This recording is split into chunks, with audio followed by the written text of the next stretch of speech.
So it's June 7th, 2020 today, and it's about 32 degrees Celsius here in southern Ontario. We're at my side yard here, so it's partially shaded, and you'll see that this Paulownia Tomentosa, my second biggest one, is doing quite well. It's also growing in this shallow plastic container because I was trying to do some bonsai thing on it, but it's growing really well. And what I actually did to this tree was I dug it up and I cut out the biggest root, and then I planted that root in this container.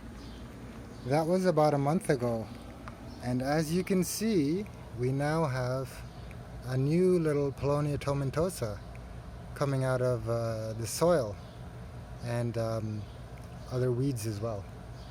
There's another Paulownia Tomentosa which is here, and it's quite tiny, but it's about 15 centimeters tall now. It was about 7 centimeters tall earlier, so that's growing really well.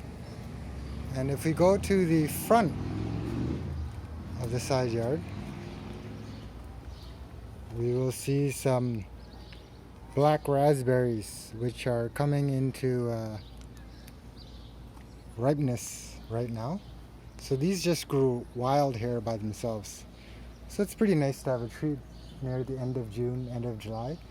Though last year, I think other black raspberries ripened up in earlier, a week or two earlier. So here's another Paulownia Tomentosa, which I had at the back, but I moved to the front of the side yard to see if more sun would enable it to grow faster, and indeed it has, because now it's about 30 centimeters high, whereas when I had it in the back it was about 10 centimeters high. So that's pretty nice and encouraging. And then, speaking about copicing, someone mentioned that I should copice the Paulownia to the ground and watch them grow even like meters high this growing season. For example, the one you see in the distance there, that copiced itself basically. The main stem from last year died and it grew from the roots, but it's still quite tiny, less than 20 centimeters. I would be nervous, not nervous, but for example, my biggest Paulownia Tomentosa here, I would be a little bit reluctant to copice it because of all this growth. And I know it'll come back, it won't die. But I don't mind if it's all, if the trunk's all twisty, and I don't need a straight trunk because I'm not going to be harvesting it for timber or anything. But if you take a look at this biggest Paulownia, the leaves are all saggy for some reason. And I think it's because of the extreme heat. I don't remember it being this hot this early on in the summer,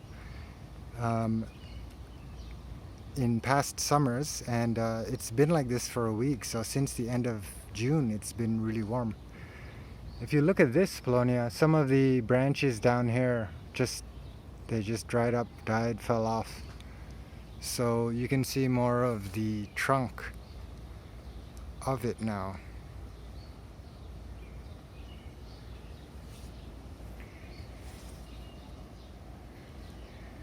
But this biggest one is growing nicely. It's a 1.5 meters high now.